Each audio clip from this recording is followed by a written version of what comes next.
Una cortina impenetrabile di mistero e segretezza aleggia intorno ai criteri coi quali Vela decide di destinare o meno a un esercente la concessione per vendere i biglietti del trasporto pubblico veneziano.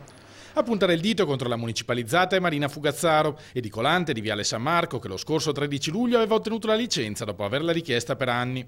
Appena 2 mesi dopo l'ha sgradita sorpresa.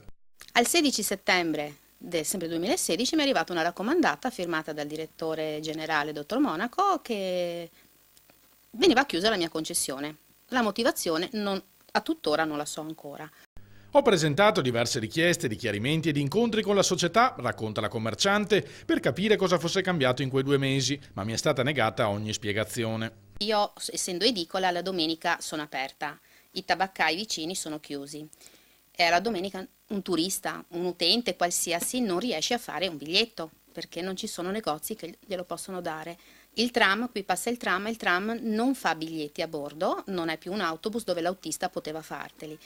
E comunque non ci sono vincoli di distanze perché tutti si sono un po' documentati con tabaccai, edicole, cartolaio, bar o altro, perché se tu giri per Mestre e Venezia ci sono anche a distanza di qualche metro concessionari vicini.